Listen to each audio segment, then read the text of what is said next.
የሀገራችንን እንዲሁም ደግሞ የዓለማትን በርካታ ሪከርዶችን ሰባብሮ ያለፈው የቴዲ አፍሮ ኢትዮሪካ የሚለው አልበም በርካቶች ሀሳባቸውን እየገለጹበት የነበረ አልበም እንደሆነ ሁላችንም የምናስታውሰው ነው። ከዚህ መካከል እንግዲህ ከሁሉም ለየት ባለ ሁኔታ የኦሮምኛ ድንቅ ዘፋኞች የሆኑት ምላሻቸውን በዘፈን መግለጻቸው በርካቶች ሀሳባቸውን የሰጡበት ጉዳይ ነበረ። አሁን ላይ ደግሞ እንግዲህ በአንድ ፖድካስት ላይ እንዲሁም ደግሞ ቀርበው ይህን ሀሳብ ሲናገሩ ነበረ። የሚያደምጡት አክሎ ተናግሯል። እንዲሁም በተጨማሪ ደግሞ ከሰሞኑ ሶሻል ሚዲያውን ሙሉ በሙሉ በማለት ይቻላል እንግዲህ ተቋጥሮት የነበረው በኮሜዲያን እሸቱና በቲክቶከር ባምቢ መካከል የተፈጠረው እንግዲህ አለመግባባት ግጭት እንግዲህ በርካቶችን ለሁለት ከፍሎ እያከራከረ ይገኛል። በሱ ጉዳይም እንግዲህ ሻል ያሉ ሀሳቦችን እንግዲህ ውሃ የሚያነሱ ሀሳቦችን የገለጹ ያንጸባረቁ ሰዎች አሉ። የነሱን ቪዲዮ ጋብዛችኋለሁ። እንዲሁም በተጨማሪም ደግሞ ቤተሰቦች በትላንትናው ዕለት እንግዲህ በርካቶችን ቅሬታ ሲያሰቡበት የነበረው በፊንቴክ ኢንቨስትመንት ሰርታቅፎ በርካታ ንጹሃን ዜጎች እንግዲህ ከባድ የሆነ የገንዘብ ማጭበርበሪያ ያደረሱት አርቲስቶች በዋስ መብት መለቀቃቸውን ተከትሎ በርካቶች ቅሬታቸውን እያሰሙ ይገኛል። ይገባል ወይስ ተገቢ አይደለም ብሎም ሀሳባቸውን ገልጸውበታል። እኚህና እኚህን የመሳሰሉ በርካታ መረጃዎችን ይዤ ወደ እናንተ መጥቻለሁ። እናንተም አብራችሁን ቆዩ ለማለት ወዳለሁ። ሰላም ጤና ይስጥልኝ ውድ ተመልካቾቼ፣ እኔ ምንቴሪን ቻናሌ ደግሞ ምንቴ 22 ነው። ዛሬ እንደተለመደው እናንተ ወቅታዊ አዳዲስ መረጃ ዘር ጉዳዮች ቪዲዮዎችን ይዤላችሁ መጥቻለሁ። እንግዲህ እኚህ መረጃዎችን በቀዳሚነት ወይም ደግሞ በፍጥነት ለማግኘት ከፈለጋችሁ ይሄንን ቻናል ቤተሰብ መሆን እንዳረሱ ሰብስክራይብ በማድረግ ቻናሉን ፋሚሊ ሁኑ ለማለት ወዳለሁ። እንዲሁም በተጨማሪ ቤተሰቦች ይዤላችሁ የመጥቷቸው መረጃዎች ለበርካቶች ተደራሽ መሆን ስላለባቸው ከእናንተ የሚጠበቀው ላይክ በማድረግ እንዲሁም ደግሞ ቪዲዮ ከተመቻችሁም ለወዳጅ ዘመዶቻችሁም ሼር ማድረግ ወይም ደግሞ ማጋራት እንዳትረሱ። እኔ ይዣችሁ በመጥቷቸው ቪዲዮዎች ላይ ሀሳብ አስተያየት የግል አመለካከቴን እገልጻለሁ። እናንተም ደግሞ ሀሳብ አስተያየት የግል አመለካከት ካላችሁ ኮሜንት ሴክሽኑ ክፍት ነው፣ ገብታችሁ በነጻነት ሀሳባችሁን ግለጹልኝ። እናነባዋለን፣ እንወያይበታለን፣ ሀሳባችንን እንገልጽበታለን። ይህ የመወያያ መድረክ እስከሆነ ድረስ ሁላችሁም ሀሳባችሁን ግለጹ ብዬ ወደ እናንተ አሳልፋለሁ። ቤተሰቦች አብራችሁን ቆዩ። ወደ ቪዲዮቹ እንሄዳለን።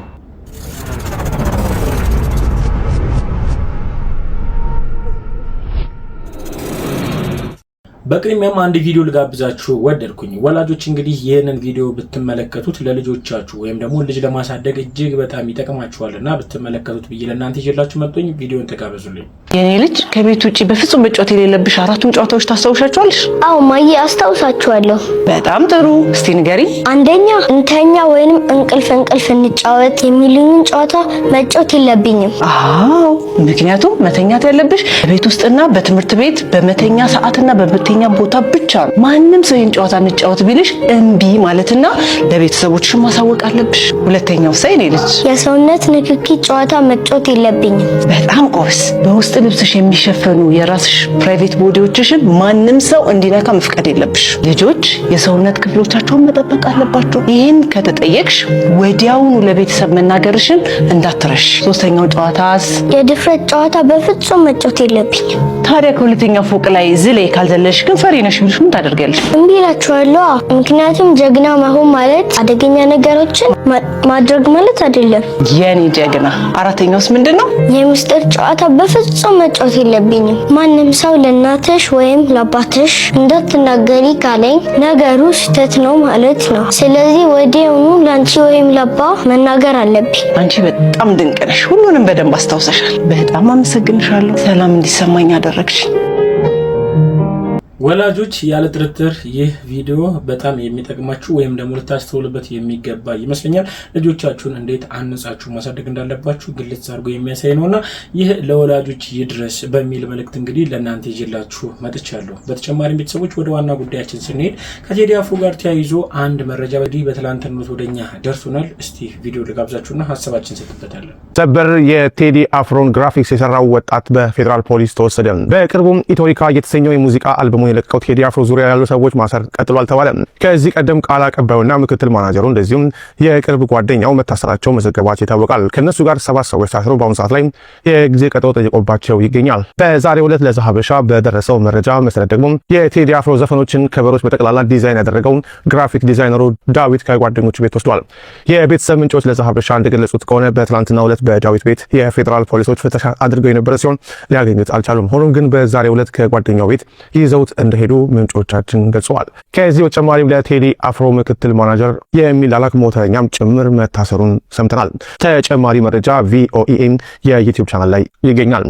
እንግዲህ እንደሰማችሁት ነው። ይህ መረጃ ከወጣ ሰዓት ጀምሮ በርካቶች ሀሳባቸውን ሲገልጹ ነበር። እውነት ለመናገር እንግዲህ እስካሁን ድረስ በዚህ ጉዳይ ላይ የሚመለከቱ አካል ምንም አይነት ምላሽ አልሰጠም፣ ወይም ደግሞ በቁጥጥር ስር ያዋለው አካል ምንም አይነት ምላሽ አልሰጠም። በቴዲ አፍሮ ዙሪያ ያሉት እንግዲህ በስራም ከሱ ጋር የተቀራረቡት ወይም ደግሞ የቴዲ አፍሮ አልበም ጋር ከስራው ጋር ግንኙነት ያላቸው እንግዲህ ለምርመራ ከዚህ በፊትም ተወስደው እንደነበረ መረጃውን አርሻችሁ ነበረ። ከዚህ ጋር ተያይዞ አዲስ የሚወጣ መረጃ ካለ የማሳውቃችሁ ይሆናል። ፋና ላምሮት እንግዲህ በቴዲ አፍሮ ጉዳይ ከባድ የሆነ ትችት ውስጥ ገብቷል። በምን ጉዳይ ነው? ቪዲዮ ልጋብዛችሁና ሀሳባችንን እንሰጥበታለን። የፋና ቴሌቪዥን በዚህ ሰዓት ቴዲ አፍሮን አስመልክቶ ትልቅ ትችት እየቀረበበት ይገኛል። ታዲያ ጉዳዩ ፋና ቴሌቪዥን እንደሚታወቀው ፋና ላምሮት የተሰኘ የድምፃዊ ተሰጦ ያላቸውን ድምፃዊያኖችን እያወዳደረ ወደፊት የሙዚቃውን ኢንዱስትሪ የሚቆጣጠሩ ጀግና ሙዚቀኞችን የሚያወዳድር ምርጥ ፕሮግራም አለው። ታዲያ በዚህም ተወዳዳሪዎቹ ወረፋቸው እስኪደርስ ድረስ ቁጭ ብለው የሚጠብቁባት አንድ ክፍል አለች። በዚያ ክፍል ውስጥም እንግዲህ ለኢትዮጵያ ሙዚቃ እድገት ትልቅ አስተዋጽኦ ያደረጉ ከወጣት እስከ አንጋፋ የሙዚቃ ባለሙያዎች ፎቶአቸው ተለጥፈዋል። ከነሱ መካከል አንዱ የቴዲ አፍሮ ፎቶ ነበር። ነገር ግን ቴዲ አፍሮ ኢትዮሪካ አልበሙን ካወጣ በኋላ እንግዲህ የቴዲ አፍሮን ምስል ከቦታው ላይ አንስተውታል። ታዲያ የቴዲ አፍሮ ፎቶ ተነስቶ በቦታው ላይ ደግሞ የሙኒት መስፍን ፎቶ በቦታው ላይ ከተለጠፈም እንግዲህ ትላንትና ሁለተኛ ሳምንቱ ነው። ታዲያ በዚህም የተለያዩ ተጽዕኖ ፈጣሪዎች፣ አንጋፋ ሰዎች፣ ታዋቂ ሰዎች በተጨማሪም ደግሞ ሶሻል ሚዲያ ላይ እጅግ በጣም ትችትን እያስነሳ ይገኛል። ሌላው ደግሞ ትችት ቴዲ አፍሮን ይሄን ያህል ከጠላችሁት በፋና ቴሌቪዥን ዩቲዩብ ቻናል ላይ ተወዳዳሪዎቻችሁ በቴዲ ዘፈን ተወዳድረው የለቀቃችሁትን ሁሉንም ቪው ያገኙ ገንዘብ እየሰራችሁባቸው ያሉትን ሁሉንም የቴዲ አፍሮን ሙዚቃዎች ከገጻችሁ ላይ አንሱ ወይንም ደግሞ አጥፉ የሚል ትችትም እንግዲህ እየተሰነዘረ ይገኛል። ጉዳዩን እናንተ እንዴት ታዩታላችሁ? ትችቱ ልክ ነው ትላላችሁ? ሀሳባችሁን በኮሜንት ላይ አጋሩኝ። በሌሎች ቪዲዮዎች መለሳለሁ። እስከዚያ ግን ፎሎ እያደረጋችሁ ጠብቁኝ። መልካም ውሎ። እውነት ለመናገር ይህንን ቪዲዮ ስመለከተው የቴዲ አፍሮን እንግዲህ ምስልን ማንሳቱ ይህን ያለ ወይም ደግሞ አንሱ የሚያስብል ምንም ጉዳይ ያለ አይመስለኝም። እጅግ በጣም በርካቶች ቅሬታቸውን እያሰሙበት ይገኛሉ። ተገቢ አይደለም። ምክንያቱም ቴዲ አፍሮ ሌጀንድ ነው፣ ወይም ደግሞ ሀገራችን ላይ ካሉ ምርጥ ሙዚቀኞች መካከል በግንባር ቀደምነት እንግዲህ በርካቶች ድምጽ ሰጥቶት የሚከተሉት ወይም ደግሞ በበርካቶች ዘንድ ልብ ውስጥ የገባ ትልቅ የሆነ አንጋፋ ሙዚቀኛ ነውና እዛ ጋር መስፈሩ ወይም ደግሞ የሱ ምስል እዛ ጋር መኖሩ ይመጥነዋል ከሚ ሰዎች መካከል ለኝና እናንተስ በዚህ ጉዳይ ላይ ምን ትላላችሁ? ሀሳባችሁን ስጡበት። ወደ ዋናው ጉዳያችን ስንሄድ እንግዲህ የኦሮምኛ ሙዚቃ አቀንቃኞቹ ከቴዲ አፍሮ ጋር እንግዲህ የሙዚቃ ወይም ደግሞ በሙዚቃ ምልልስ እንዳደረጉ ሁላችንም የምናውቀው ነው። ከዛ ጋር ተያይዞ እንግዲህ ድምጻዊ ዮሳ ጎሳ እንግዲህ የሰጠው ሀሳብ አለ። እስቲ ቪዲዮ ልጋብዛችሁና ሀሳባችንን ስጡበታለን። ኤሮ አላችሁ ወይ? አለን። አላችሁ? አለን። እስቲ ዘፈኑን ከመጀመር ሀገር ለሞተችባቸው የህሊና ጸሎት እናድርግ።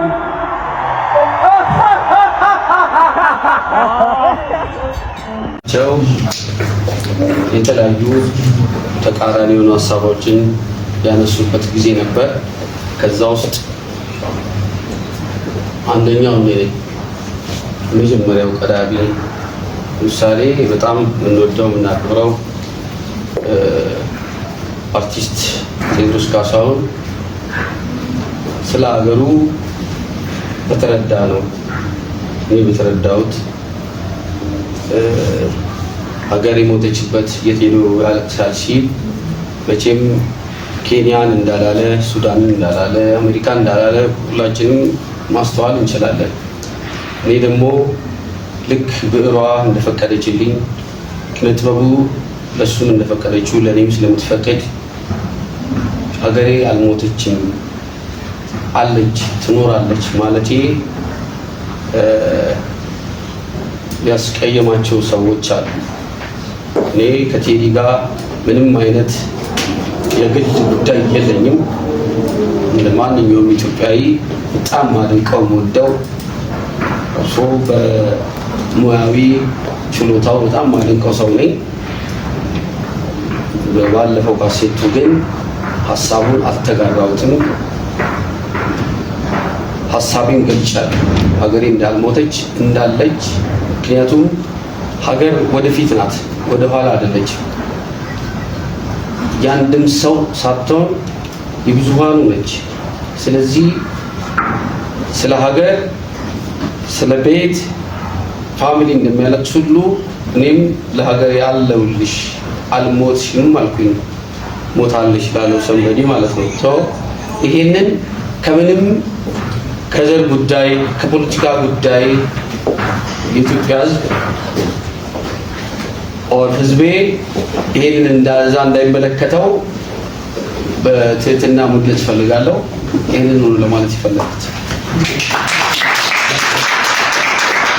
ይህን ምስል እንግዲህ በተለያዩ ሶሻል ሚዲያ ላይ እየተጋራ በርካቶች ሀሳባቸውን ሲሰጡበት ነበረ። እንግዲህ ሁሉም ሰው የየራሱ የሆነ ሂስቶሪካል አመለካከት አለው እና የየራሱን ሀሳብን ማንጸባረቅ ይችላል። እንደውም ኢንዱስትሪ የሚፈልገውም ይህን ይመስለኛል። እንግዲህ ሀሳብን በሀሳብ የማሸነፍ ወይም ደግሞ የመግለጽ ሁኔታ ያለ ነውና እስቲ ይህንን ጉዳይ እንዴት ተመለከታችሁ? ከሱም ሀሳብ ጋር ተነስታችሁ አንድ ላይ ሀሳባችሁን ብትሰጡበት ብዬ ወደ እናንተ አመጡኝ። ሌላኛው ጉዳይ እንግዲህ ሁላችንም በማያገባን ገብተን እንግዲህ የማያገባን ትኩረት ሰጥተን ስንከራከር አንድ ጉዳይ የበርካቶቻችንን ትኩረትን ያጣ መስሎ ታይቶኛል። እንግዲህ እስቲ ከዚህ ጋር ተያይዞ አንድ ቪዲዮ ልጋብዛችሁና ሀሳባችን እንሰጥበታለን። እናንተ እንዴት ያለ ድንዛዜ ውስጥ ነው ያለው? የምር ምን ያህል ነው የደነዘዝ ነው? በጣም የሚያስጨንቅ ነው። አላቅም። በኮፒ ሊንክ ያደረጋችሁ ቪዲዮ እየወረደብኝ ነው። ምን እንደሆነ አላቅም። ነዳጅ 26 ብር ጨመረ፣ ባንድ 25 26 ብር ጨመረ ተባለ እና ይሄ ሊፈጥር የሚችለው ቀውስ አለና እዚህ ላይ ዲስከሽን እንኳን የለም። ሰዎች ይህንን አጀንዳ እንኳን ማድረግ አልቻሉም። የሆነ የግለሰብ የግል ጉዳይ ውስጥ ገብተው የሚፈተፍቱ ሰዎች፣ ለሞራል የሚጨነቁ ሰዎች ምናምን ይሄ ሊያመጣው የሚችለው ማህበራዊ ቀውስ አይታያቸውም። እዚህ ላይ የሚያወራ የሚወያይ የሚጫወት የሚነጋገር ሰው የለም። ይሄ ልክ አይደለም ብሎ የሚተች ሰው የለም። አጀንዳ እንኳን መሆን አልቻለም። በቀጥታ እኮ ኑሯችንን ይነካል የሁላችንን። እንዴት ነው የደነዘዝ ነው? ይሁን አይነት ማርገጥ ማህበረሰብን አንድ ላይ በጅምላ መፈረጅ እንዲህ ደንዝዟል ምናምን ማለት ከባድ ነው አውቃለሁ። ግን አሁን እንደ ሀገር እንደ ህዝብ እየደነዘዝን ያለን ይመስለኛል። እንዲህ ኖ አይሆንም ይሄ ለምን ምናምን ማለት ፖለቲካ እኮ አይደለም። ግን ልክ አይደለም ብሎ አስተያየት መስጠት አሪፍ ነው። ሰዎችን እኮ የሆነ ግለሰብን ሊያነቃ ይችላል። እንዲህ ህዝቡ እንዲህ እያለ ነው ሊያስብል ይችላል።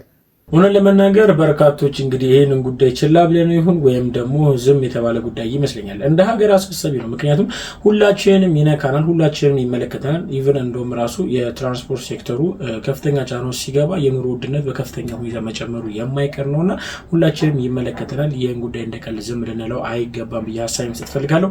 እዛው ጋር ግን እንዳለን ከእሸቱና ከቲክቶከር ባምቢ ጋር በተያያዘ በርካታ መረጃዎች ሲወጡ ነበረ። ግማሹ እሷ ትክክል ነች፣ ግማሹ እሱ ትክክል ነው፣ ግማሹ እሷ ጥፋተኛ ነች፣ ግማሹ ደግሞ እሱ ጥፋተኛ ነው እያለ እየተከራከረ ይገኛል። እስቲ እንደ ቁም ነገር አይተነው ይህን ጉዳይ ለምን ችላ እንለዋለን ብዬ ስላሰብኩኝ ትክክለኛ ሀሳብ ወይም ደግሞ የኔን አመለካከትን ሊገልጽልኝ የሚችል አንድ ቪዲዮ ስላገኘ ልጋብዛችሁ ብዬ አመጣኝ። እስቲ ቪዲዮ ልጋብዛችሁና ሀሳባችንን እንፍትበታለን። ኃጢአትን መስራትና ኃጢአትን መስበክ ይለያያልኝ። እሸቱ እንደዚህ ልኩ ነው የማያውቅም። ነገር ግን በመንፈሳዊ ኮንቴንት ላይ የምትቀሳቀሱ ብዙዎቻችሁ የቤተክርስቲያን ተቃራኒ ሆናችሁ የቤተክርስቲያን ስርዓት ይጥፋ፣ ማንም ሰው እንደፈለገ የሆን ብቻ ግለሰቡ ጤነኛና የተከበረ ግለሰብ ይሆን አይነካብን ብላችሁ ለግለሰቡ ያሰባችሁ መስላችሁ ራሳችሁ ስደብቁ ብዙዎቻችሁ ተመለከትኩ። እናንተንም ስመለከት አንድ ነገር ትዝ አለኝ። አንድ ሰባኪ ነበረና አውደ ምሕረት ላይ ቆሞ ቅዳሴ አቋርጦ መግባት እንጂ አቋርጦ መውጣት አይቻልም ብሎ ሲሰብክ ሰሙት። ነገር ግን ቅዳሴ ላይ አንድ ሰው ቅዳሴ ከገባ በኋላ ካመመው ደም ከደማው ነስር ከመጣው ቅዳሴ አቋርጦ እንዲወጣ ይፈቀድለታል። ነገር ግን ማንም ሰው ቅዳሴ ከተጀመረ ጀምሮ ቅዳሴ አቋርጦ እንዲገባ አይፈቀድለትም። ይሄ ሰባኪ ግን በተቃራኒ ነበር ሲሰብክ የነበረና ሰዎች ይሄ ሰባኪ ምን ሆኖ ነው በተቃራኒ የሚሰብከው? ቅዳሴ አቋርጦ መውጣት እንጂ መቼ አቋርጦ መግባት ይቻላል ብለው ሲጠይቁ እዚያ የነበሩ አባቶች ምን ብለው መለሱ? ይሄ ሰውዬ ይሄ ሰባኪ እንቅልፋም ነው፣ ጠዋት አርፍዶ መጥቶ ቅዳሴ አቋርጦ ስለሚገባ ነው እንዲህ ብሎ የሚሰብከው። ቅዳሴ አቋርጦ መግባት አይቻልም ብሎ ከሰበከ ነገ እሱ አቋርጦ ሲገባ ምዕመናን ይዘው እንዳይጠይቁት ይሄንን ስብከት የሚሰብከው ራሱ እንዳይወቀስበት ነው። ለምን አርፍዶ ነው የሚነሳው? ቅዳሴ አቋርጦ ነው የሚገባው። ለዚህ ነው እንዲህ ብሎ የሚሰብከው ይባላል። እና ብዙዎቻችሁ ነገ እቺ ወቀሳኔ ላይ ትደርሳለች ብላችሁ ስላሰባችሁ እሸቱ ከተናገረው ነገሮች መካከል አንድ ነገር ነጥላችሁ ወጣችሁ። ያንን ነገር ደግሞ እንደተናገረው ሲሆን እንደፈለጋችሁ ተረጎማችሁና ህዝቡን በዚህ መንገድ መራችሁት። ማንም ሰው አይወቀስ፣ ማንም ሰው አይከሰስ፣ ሁላችን ኃጢአተኛ ነን ወደ ማለት ይላችሁ። ሁሉ ሰው ኃጢአትን ሰርቷል፣ ማንም ያልበደለ የለም። ኃጢአተኛ ነኝ ማለት ራሱ አያጸድቅም። ኃጢአተኛ ነኝ ካላችሁ ሄዳችሁ ንስሐ ግቡ። እንዲህ ብሎ መናገርም አይጠቅምም። ነገር ግን ሁላችን በድለናል፣ ግን ኃጢአትን ሰርተናል እንጂ ኃጢአትን እንሰብካለን ማለት አይደለም። በአደባባይ እየወጡ ራቁት እየሄዱ ጸያፍ ቃላትን እየተናገሩ ትውልድ ወደ እኔ ማንም አልጠየቀኝም እናንተ ነገ ተነስታችሁ እንዲራቁታችሁን ብትሄዱ የፈለጋችሁትን ብትናገሩ ማንም ሰው አይጠይቃችሁም ብለው በአደባባይ ኃጢአትን እየሰበኩ ሳሉ እረፉ በአደባባይ ኃጢአትን አትስበኩ ብሎ ሲናገሩ ሁሉ ሰው የዚህ ዕጣ ተከፋይ ስለሆነ ሁሉም በዚህ ህይወት ስለሚኖር ለቢ ዓለም የመን ስለበዛ ይሄ ነገር ነገ በሱ እንዳይደርስበት አሁን ይቺ ልጅ አስታካችሁ ብዙዎቻችሁ ራሳችሁን ስትከላከሉን የነበረ እንጂ አብዛኞቻችሁ ለልጅቱ አስባችሁ አይደለም። ነገ በኔ ብላችሁ ነገ እኔ እንደዚህ ብዬ ወጣኮ እንዲህ ነው የሚባለው ስለዚህ ይቺ ልጅ አስታክኬ ራሴን ልከላከል የሚለው ነው የበዛ እዚህ ቲክቶክ ላይ። ስለዚህ በዓለማዊ ላይ እንደዛው ላይ ሲናገሩ የነበሩት አልገረሙኝም፣ ቢናገሩም አይደንቅም። ነገር ግን እዚህ መንፈሳዊ ኮንቴንት ላይ ሆናችሁ መንፈሳዊያንን የምትሉ ሰዎች አንዲት ግለሰብ ተነካች፣ ያው ስሟ ባልተጠራበት ግብሯ ተነሳ ብላችሁ ከቤተክርስቲያን አንጻር ሆናችሁ ስርዓተ ቤተክርስቲያንን ስትዋጉን ያሳያችሁን። ይሄንን ነገራችሁን ደግሞ ታሪክን ቤተክርስቲያንም አትረሳውም። ከቤተክርስቲያን ስርዓት ይልቅ ለግለሰብ ተጨንቃችሁ ቤተክርስቲያን ስርዓቷ እንደፈለገ ይሁን ነገር ግን ግለሰብ አይነካብን ስትሉ የከረማችሁ አላችሁ። እራሳችሁን ታዘቡ። ቅዱስ ጴጥሮስ በሐዋርያት ሥራ ላይ ሐናንያና ሲጳራ የሚባሉ ሁለቱን ሰዎች እንደቀጸፋቸው ተጽፎ ይገኛል። ቅዱስ ጴጥሮስ እኮ ክርስቶስን ክዶት ነበረ እና እሱ ክዶ ሳለ ኃጢአተኛ እንዳልነበረው ሁሉ ዛሬ እነሱ ኃጢአት ሲሰሩ ለምን ይቀስፋቸዋል ብላችሁ ጠይቃችኋል። ማንም ሰው ኃጢአተኛ ቢሆንም ኃጢአት በአደባባይ ሲሰበክ ዝም ብሎ ማየትም መመልከትም የለበትም። ጌታችን መድኃኒታችን ኢየሱስ ክርስቶስ ከነዚህ ከሚያምኑት መካከል አንዱን ከሚያሰናክል የወፍጮ ድንጋይ በአንገቱ ተንጠልጥሎ ወደ ጥልቁ ይወርድ ይሻላል ብሎ የተናገረው ለዚህ ነው። ቅዱስ ጳውሎስም ደግሞ ክፋትን የሚሰሩትን በአደባባይ ገስጿቸው ብሎ እየተናገረ እናንተ ግን አራራራ ቅዱስ ጳውሎስም ይናገር ጌታችንም ይናገር ብቻ እኛ ከመጽሐፍ ቅዱስ ራሳችንን የምንከላከልበት ብቻ ልክ አይደለም ብላችሁ ስትከራከሩ ወይ ከረማችሁ መንፈሳዊ ኮንቴንት ላይ የምትሰሩ ብዙ ነበራችሁ፣ ታሳፍራላችሁ። ከናንተ መካከል ከምንፍቅና ተመልሶ 6 ወር 1 ዓመት እንኳን ሳይሞላው መናፍቃንን አብራችሁ ሲከራከር የነበረ አንድ ወንድም አላችሁና እሱ እንደው እንደ ስርዓተ ቤተክርስቲያን መቼ ተምሮ መቼ አውቆ ነው መጥቶ መናፍቃንን ሊከራከር የደፈረው? ያንን ሲያደርግ እንኳን ከናንተ መካከል አንድ ስርዓት የሚያውቅ እንኳን የለም። ብድግ ብላችሁ እናንተን ደግፎ እሱ መናፍቃንን ስለተከራከረ ብቻ ልክ ነው ብላችሁ ልክ እንደሆነ አድርጋችሁ አስቀጠላችሁት። ከናንተ መካከል አሁን ስርዓትን ቢጥስ አንድ ሰው ጓደኛችሁ ስለሆነ ልትናገሩት ትደፍራላችሁ? አታደርጉትም። ከስርዓተ ቤተክርስቲያን ጓደኛችሁ ስለሚበልጥባችሁ ስለ ጓደኛችሁ ነው ሽንጣችሁን ገተራችሁ መታችሁ የምትከራከሩት። ስለዚህ ከጓደኛ ከቤተሰብም ከምንም ቤተክርስቲያን ትቀድማለች። ከሁሉ የእግዚአብሔር ፍቅር ይበልጣል። ይሄንን እወቁ። ከቤተክርስቲያን ጎን እንጂ ከግለሰብ ጎን ሆናችሁ ቤተክርስቲያንን ነቅፋችሁ ግለሰብን አትደግፉ። ለራሳችሁ የሚመቻችሁን የመጽሐፍ ቅዱስ ቃል አውጥታችሁ ስርዓተ ቤተክርስቲያንን እየጣሳችሁ አትናገሩ። በዚህች ልጅ ሽፋን አድርጋችሁ እንደሷ አይነቷን ብዙ ነው ስትደግፉ የነበረ። ኃጢአት እንሰራለን ኃጢአተኞች ነን፣ ግን በአደባባይ ኃጢአትን አንሰብክም። ይሄንን ያዙት። ኃጢአትን የሚሰብኩትን በግለሰብ ስም እየጠራን እንነቅፋለን፣ እንወቅሳለን። ኃጢአተኞች ነን በግላችን ለማንም አርያ አንሆንም። በዛ ኃጢአታችን ከንስሐ አባታችን ጋር እንጨርሳለን። ክርስትና ማለት ይሄ ነው እንጂ ማንም ሰው ተነስቶ ገሌ እንዲያደረገ ብሎ ቤተክርስቲያንን ደግፎ ሲናገር አንተ ማን ስለሆንክ ነው? አትፍረድ፣ ይፈረድብሃል። ኃጢአት የሌለበት ሚኖር ይውገራት ብሏል ጌታችን እያላችሁ እውነትን የሚናገረውን ሰው ማሸማቀቅ ጀመራችሁ። ከዚህም በኋላ ማንም ሰው ወጥቶ ቢያጠፋው እኮ አፉ ሞልቶ ያንን ሰው የሚወቅስ ሰው እንዳይኖር እያደረጋችሁ እኮ ነው። ማንም ሰው ያጥፋ፣ ማንም ሰው ይበድል፣ ማንም ሰው ግን እንዳይናገረው እያደረጋችሁ ነው። አስተውሉ። ስርዓተ ቤተክርስቲያንን ተማሩ። መጽሐፍ ቅዱስን ብቻ አንብቦ ከመናፍቃን ጋር መከራከር አያጸድቅም። ይልቅስ እግዚአብሔር የሥርዓት አምላክ ነው። ስርዓቱን ጠብቁለት፣ አስጠብቁለት። ከሁሉ የእግዚአብሔር ፍቅር ይበልጣል። መጀመሪያ ፍቅረ ቢጽ ሳይሆን ፍቅረ እግዚአብሔር ነው የሚበልጠው። ከባልንጀራ ፍቅር የእግዚአብሔር ፍቅር ይበልጣል። ይሄንን አስተካክላችሁ ለመረዳት ሞክሩ። እግዚአብሔርን ደግፋችሁ ነው ባልንጀራችሁ የምትደግፉት እንጂ እግዚአብሔርን ሕግ እየነቀፋችሁ ባልንጀራችሁን መደገፍ አይጠበቅባችሁም። አንዳንዶቻችሁ ደግሞ የሚገርመው ነገር ምንም ስለ ቪዲዮ ምንም አይነት እውቅና ሳይኖራችሁ ሙሉን ነገር ሳትመለከቱት ቲክቶክ ላይ የተቀነጨበ ነገር ወስዳችሁ ቪዲዮ ቀድማችሁ ሰራችሁና ኋላ ግን አንድ ሐሳቤን ተናግሬያለሁ ከምቀይር ብላችሁ ዝም ብላችሁ ስዘላብዱ የከረማችሁ ሰዎች አላችሁ። ቪዲዮ ሰርታችሁ ስተት ከሆነ ወጣችሁ ይቅርታ ጠይቃችሁ ትክክለኛውን ነገር ለመናገር ሞክሩ እንጂ ካፈርኩ አይመለሰኝ ብላችሁ ልባችሁን አደንድናችሁ ስርዓተ ቤተክርስቲያን ይጣስ ብላችሁ አፋችሁ ሞልታችሁ እያወራችሁ አትቀጥሉ። ይሄ አያዋጣችሁምና ኮፒ ሊንክ፣ ሼር፣ ሪፖስት ያደረጋችሁ ለሚዳረሰው አካል አዳርሱልኝ። ኢንሲራል ቲዩብን ገብታችሁ ሰብስክራይብ አድርጉ። ይቆያል። ይህንን ጉዳይ ወንድማችን የተመለከተበት መንገድ እጅግ በጣም እኔ ስለተስማማኝ ወይም ደግሞ ትክክል ነው ብዬ ስላሰብኩኝ ይዤላችሁ መጣሁ። እስቲ ወንድማችን ሐሳብ እናንተ ምን ትሉታላችሁ? ሐሳባችሁ ስጡበት። ተጨማሪ በተመሳሳይ እንደዚሁም ደግሞ ትክክለኛ ሐሳብ ነው ብዬ የማስበው ወይም ደግሞ በሁለቱም ወገን ምንም አይነት ሳይድ የሌለበት ትክክለኛ ሐሳብን የያዘ አንድ ቪዲዮም አለ። እስቲ ላጋራችሁና ተመልክተን ሐሳባችንን ስጡበታለን። ይኖዋት እኔ ግን እሸቱ 100% ትክክል ነው ባይ ነኝ። እንዴት ባምቢን አሴን ኤግዛምፕል ተጠቀመ እንጂ ስንት በእንደዚህ አይነት መንገድ የኃጢአት ገንዘብ ለቤተ ክርስቲያን የሚሰበስቡ ሰዎችን እኮ ያጋለጠው። ታዲያ እንደዛ ከሆነ እኮ እነሱ ብሎ ማውራት ይችል ነበር። ፐርሰናሊ የሷን ስም መጥቀስና የሷን ድርጊት መናገር ለምን አስፈለገ? ስሟን እኮ አልጠቀሰ። ትንብኔን ሊያስቀምጠው የሚስቱን ፎቶ ነው። በእርግጥ እሱን ማድረጉ ትክክል አይደል? ቆይ እኔ ያልገባኝ ነገር ቪዲዮ ላይ እሱ ራሱ በኃጢአት ልበልጣት እችላለሁ ሲል ነበር አይደል? እምላችሁ በኃጢአት እንደምበልጣት ቅንጣት ታክል አልጠራጠርም። ታዲያ እሱም ኃጢአተኛ እሷም ኃጢአተኛ ከሆነች ምንድነው ልዩነቱ? እሱ ስንት ገዳማትን ሲያስተባብር ጽድቅ ነው፣ እሷ አንድ ገዳም ስታስተባብር ኃጢአት የሚሆነው? ቢያንስ እሱ እኮ ልክ እንደሷ ድክመቱን ሶሻል ሚዲያ ላይ አላሳየም። ተከታዮቹን ምን ያለው ወገን ለወገናችሁ ከምትከራከሩ መሀል ላይ ሆናችሁ የሁለታችሁን ሐሳብ ያመዛዘነ ወጥና ትክክለኛውን ሐሳብ ላይ ብትደርሱ ማለት እሱም በራሱ መንገድ ትክክል ነው፣ አንተም በራሱ መንገድ ትክክል ነህ። እሺ መሀል ላይ ያለው ህዝብ ማንንም ነው ይከተል? ህዝቡን እኮ ግራ አጋባችሁ። እንደ አንድ ብልህና ማስተዋል የሚችል ሰው እኮ መሀል ላይ ሆናችሁ ከሁለቱም ወገን የሚነሳውን ጥያቄ ብትመረምሩ ኖሮ ስህተቱ የቱ ጋር እንዳለ ትክክለኛው ሐሳብ የቱ እንደሆነ ትረዱ ነበር እኮ።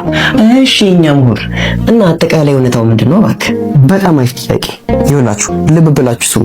በመጀመሪያ ሁለቱም ትክክል ናቸው፣ ትክክልም አይደሉም። እንዴት? ቆይ ላስረዳችሁ። ከእሸቱ ልጀምር። እሸቱ ያነሳው ሐሳብ እንደ ቤተ ክርስቲያን ሕግና ስርዓት ሲታይ ትክክል ነው ኦፍ ኮርስ። ነገር ግን ስህተቱ ሐሳቡን ያነሳበትና ያቀረበበት መንገድ ነው። በትክክል በመጀመሪያ ማንም ሰው ንጹህ ስለሆነ ወይም ኃጢአተኛ ስላልሆነ አይደለም ቤተ ክርስቲያን የሚያገለግለው ንጹህ ለመሆኑ እንጂ። ሲቀጥል ደግሞ የትኛውም ሰው ምንም ያህል ቢበድል የትኛውም ያህል ኃጢአተኛ ቢሆን ቤተክርስቲያን ከመግባቱም ሆነ ማገልገል አይከለከልም። ነገር ግን ሕግና ስርዓት የሚባል ነገር አለ። መጽሐፍ ቅዱስ ሁሉ በስርዓትና በወጉ ይሁን እንደሚለው ቤተክርስቲያን ሁሉንም እንደ ድክመቱ ብትቀበልም ግን የምትቀበልበት ሕግና ስርዓት አላት። ታዲያ ከዚህ ሐሳብ አንፃር ባምቢን ጨምሮ እነዚህ ቲክቶከሮች ሲመዘኑ ትክክል አይደሉም። ስለዚህ በዚህ መንገድ እሸቱ ያነሳው ሐሳብ ትክክል ነው። ታዲያ እንደዚህ ከተረዳው ስህተቱ ምኑ ጋር? ስህተቱ ሐሳቡን አንስቶ ያቀረበበት መንገድ ነው። አንድን ትክክል ያልሆነ ድርጊት ስንናገር የአንድን ሰው ስም ፐርሰናሊ ማንሳት ወይም ድርጊቱን መናገር ክርስቲያናዊም ሆነ ሰብአዊ ስነ ምግባርን አይወክልም። ለዛ እኮ ነው አባቶቻችን ስብከተ ወንጌል ላይ እናንተ ሳይሆን እኛ ብሎ ራሳቸውንም አካቶ የሚናገሩት። ወደ ባምቢ ስመጣልህ እውነቱን ለመናገር ባምቢ ትክክል ከሆነችበት ይልቅ ስህተቷ ይበዛል። አንድ ትክክል ልትሆንበት የምትችለው ብቸኛው መንገድ ቢኖር ይቺ ልጅ ሶሻል ሚዲያ ላይ ያላትን ተጽዕኖ ለቤተ ክርስቲያን መስዋዕት ለማድረግ ማሰቧና ቢያንስ ልክ እንደ ሌሎቹ ዓለማዊ ኮንተንት እንደሚሰሩ ቲክቶከሮች አይኔ ኃጢአተኛ ነኝ ለእንደዚህ አይነት ነገር አልበቃውም ብላ ከቤተ ክርስቲያን ጎን ለመቆም አልቦዘነች። በጣም አሪፍ አሁን አግኝተዋል። ስንቶቹ ናችሁ በእናትህ በእንደዚህ አይነት መንገድ ከቤተ ክርስቲያን ይራቁት? ልክ ነህ። ነገር ግን የባምቢ ትልቁ ስህተቷ የቱ ጋር እንደሆነ ታውቃለህ? ይቺ ልጅ መጀመሪያም በሰው አይኑ ስትገባ በመልካም መንገድ አልነበረም። ግን እግዚአብሔር ይመስገን የሆነ ቀን ወደ ራሷም ወደ እግዚአብሔርም ተመለሳ ሰው ረስቶላት ነበረ፣ ወዷትም ነበረ። ግን ይቺ ልጅ በሰው መቀጠል አልቻለችም። የሆነ ጊዜ ላይ ወደ ቀድሞ ስትቷ መመለስ ጀመረች። ስለዚህ ያን የሚያስጎመጁን ለዝሙት ቀስቃሽ የሆነውን ሰውነቷን ገላልጣ ስታሳያቸው ከመንፈሳዊ ሕይወት ይልቅ ለዝሙት የተገዙ ተከታዮችን አፈራች። ድንገት ተነስታ ነጠላ ለብሳ ለገዳም ቪዲዮ ስትሰራ ምን ጠብቃ ነበረ? ኦ በርቺ ምናምን። ይቺ ልጅ እኮ ያንን ፋንሲ የሆነ ህይወት ስትኖር ከመንፈሳዊ ህይወት ተቃራኒ የሆነ ቪዲዮ ስትፖስት እንጂ ስትዘምረው እኮ አይደለም የሚያውቃት የህብረተሰብ። ከዛ ይልቅ አስመሳይ ትናንት ከለቤት ስትጨፍር አይደል እንዴ ያየንሽ ቆሻሻ ምናምን እያለ የሚፈርድባት ህብረተሰብ ነው የሚበዛ። ስለዚህ ይህ የመጣባት በራሷ ስራ ምክንያት ነው። ከሰራችው ሳይቀር ለቤተ ክርስቲያን ከተቆረቆረችው ሳይቀር ማድረግ የነበረባት መጀመሪያ ፕሮፋይሉን ማጽዳት ነበር።